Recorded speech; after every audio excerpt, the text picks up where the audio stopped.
اللهم صل على سيدنا محمد يا رب صل وسلم دائما أبدا على حبيبك وَإِنَّكَ لَعَلَىٰ خُلُقٍ عَظِيمٍ فَسَتُبْصِرُ وَيُبْصِرُونَ، فرمایا کہ عن قریب ان کو بھی پتہ چل جائے گا، آپ کو بھی، کہ کون اخلاق کے عظیم مرتبے پر قائم تھا اور کون پاگل اور دیوانہ تھا۔ یہ جو یہ لوگ پاگل دیوانے مجنون ہیں، اور آج ثابت ہو گیا۔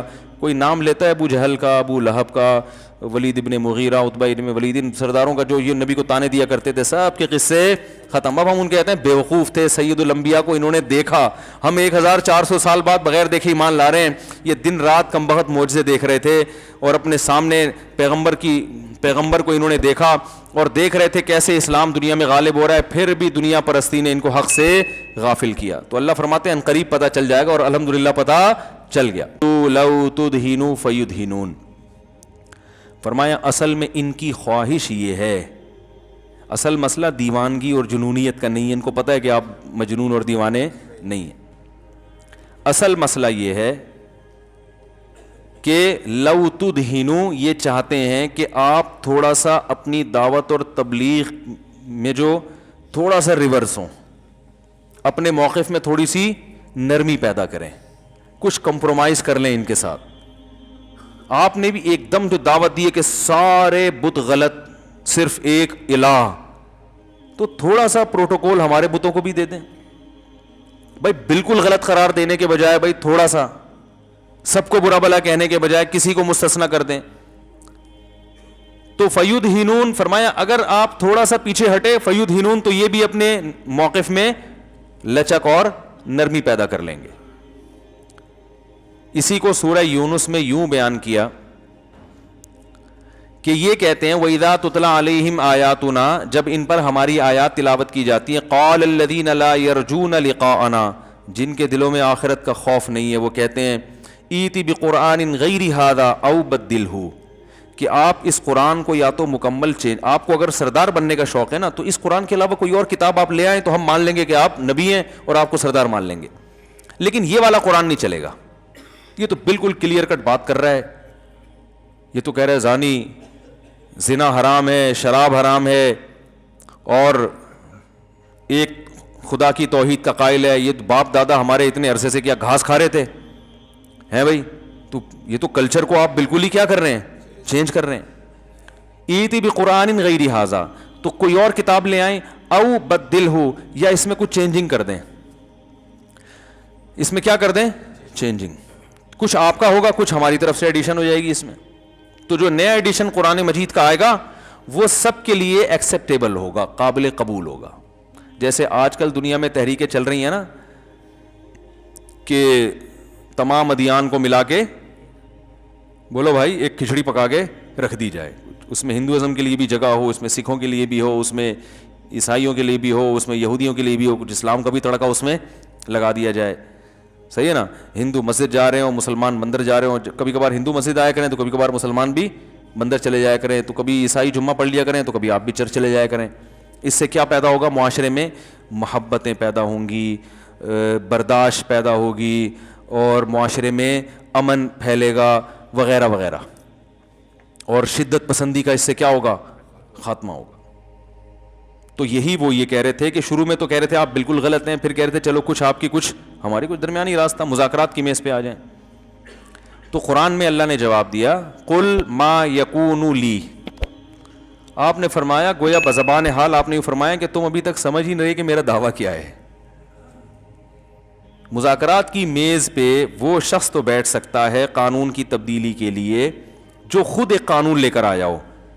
آپ صلی اللہ علیہ وسلم اگر انسانیت کی خیر خواہی کے لیے خود ایک لا مرتب کرتے کہ بھائی یہ معاشرے میں غلط ہو رہا ہے، یہ صحیح ہو رہا ہے، تو اس کو ہم چینج کرنا چاہتے ہیں، کچھ چینجنگ آ جائے گی، تو اس میں جب مخالفت ہو رہی ہے تو بھائی کچھ تھوڑا سا لچک پیدا کر لو، something is better than nothing, تو یہ ایسے موقع پہ تو چلتا ہے، صحیح ہے نا۔ تو نبی نے کیا جواب میں یہ فرمایا کہ بھائی یہ قانون میں تھوڑی پیش کر رہا ہوں، میری رائے کا اس میں ذرہ برابر بھی دخل نہیں ہے، یہ ہے محمد صلی اللہ علیہ وسلم کی پوزیشن۔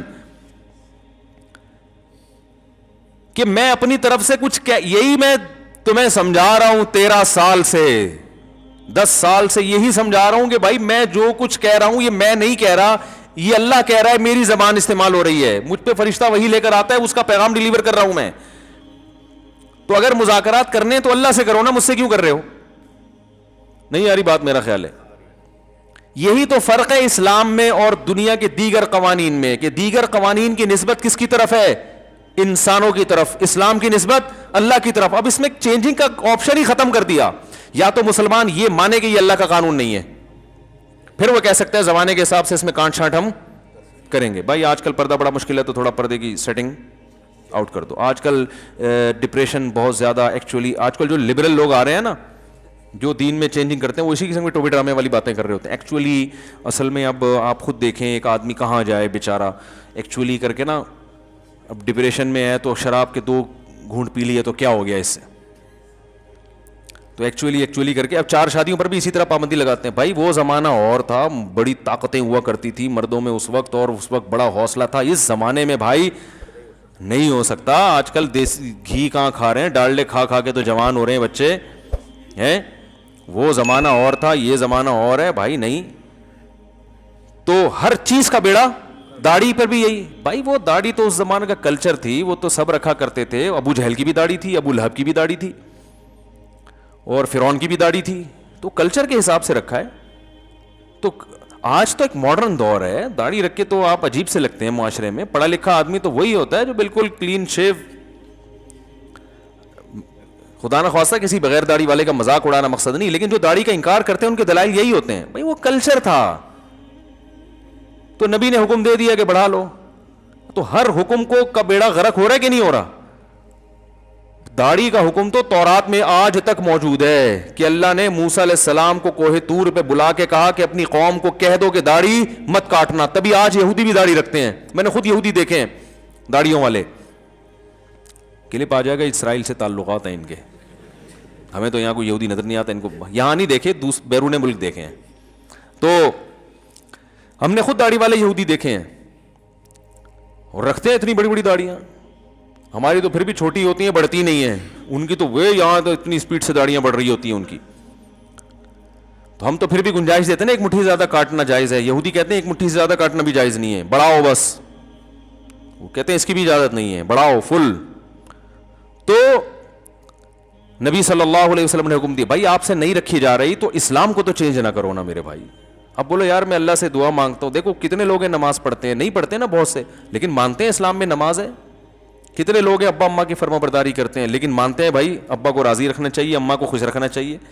تو نہ ماننا خطرناک ہے, عمل نہ کرنا یہ عملی کوتاہی ہے, اس کی اصلاح ہو سکتی ہے. تو اب کیا ہے کہ رسول اللہ صلی اللہ علیہ وسلم نے اپنی پوزیشن واضح کر دی. قرآن میں اللہ نے حکم دیا, قل اے نبی آپ ان سے کہہ دیجئے کہ تم جو مجھے کہہ رہے ہو کہ دوسرا قرآن آلٹرنیٹ لے آؤ یا تھوڑی سی اس میں کیا ہو جائے چینجنگ. قل ما یکون لی, یہ مجھ میں قوت ہی نہیں ہے, طاقت ہی نہیں ہے, میرے لائق ہی نہیں ہے, میرے بس میں ہی نہیں ہے, ان ابدلہ من تلقاء نفسی, کہ میں اپنی طرف سے اس میں کچھ چینجنگ کر دوں. بلکہ میں تمہیں اس سے بڑھ کر ایک اور بات کرتا ہوں کہ میں جو لا بیان کر رہا ہوں نا, اس میں چینجنگ کا تو سوال ہی پیدا نہیں ہوتا. بات یہ ہے ان اتبع الا ما یوحى الی, کہ میں خود اس لا پہ عمل کرنے کا مکلف ہوں جس لا کا میں تمہیں کہہ رہا ہوں. وہ صرف تمہارے لیے نہیں, میرے لیے بھی ہے. مجھے بھی ڈر ہے, انی اخاف ان عصیت ربی عذاب یوم عظیم, میں تو تم سے زیادہ ڈرتا ہوں کہ اگر اس لا کی مجھ سے کہیں مخالفت ہو گئی تو بہت بڑا عذاب میرے لیے تیار ہے. پھر مجھے تو اپنے بارے میں ڈر ہے. تو یہ اللہ نے نبی صلی اللہ علیہ وسلم کی زبان سے یہ نکلوائے یہ الفاظ, وہی نازل ہوئی کہ ان کو یہ کہہ دیں. تو ایز اٹ از آپ نے وہ کلام نقل کر دیا. ورنہ کوئی اپنے بارے میں یہ کہہ سکتا ہے کہ بھائی میں تو اگر خود فالو نہ کروں تو مجھے ڈر ہے کہ عذاب نہ آ جائے. تو وہ اللہ کہلوا رہے کہ آپ یہ بولیں, آپ یہ کہیں, آپ یہ کہیں, آپ یہ کہیں. قرآن کی صداقت کے بڑے عجیب واقعات ہیں. دیکھیں رسول اللہ صلی اللہ علیہ وسلم کی حضرت زینب سے نکاح ہوا نا, پھوپھیزاد بہن تھی آپ کی. جب حضرت نبی صلی اللہ علیہ وسلم کا نکاح حضرت زینب سے ہوا تو انسان کی فطرت ہے کہ دلہن جب رخصت ہو کے آتی ہے تو شروع میں تو انسان کی طبیعت بہت مائل ہوتی ہے نا دلہن کی طرف, اس کو دوست بھی کھل رہے ہوتے ہیں. جتنے پرانے جگری یار ہیں, شادی کی رات میں اچھا لگتا ہے کوئی آ کے بیٹھ جا یار, اتری گتر کے ڈھکن پہ آ کے بیٹھ جا رہا ذرا گٹکا وٹکا سگریٹ, اب دفعہ ہو یہاں سے. ایسا ہی ہوتا ہے نا, یہ انسان کی نیچر ہے, وہ پرانے دوستوں کو بھی بھول جاتا ہے کچھ دن تک, پھر اس کے بعد دلہن ساری زندگی روتی رہتی ہے ٹائم پہ گھر, بس وہ ٹائم پہ اسی دن گھر آیا ہوتا ہے وہ ایک ہفتے تک, اس کے بعد پھر وہی گٹر کے ڈھکن اور دوست آوارہ ہو جاتا ہے. وہ بیچاری روتی رہتی ہے میں اپنے باپ کا گھر چھوڑ کر آئی اور یہ ٹائم نہیں دیتا. شکایتیں آتی ہیں نا خواتین کی, تو یہی شکایتیں ہوتی ہیں, ٹائم ہی نہیں دیتے. تو آپ صلی اللہ علیہ وسلم کی جب حضرت زینب سے نکاح ہوا تو آپ کی طبیعت بھی ان کی طرف مائل تھی.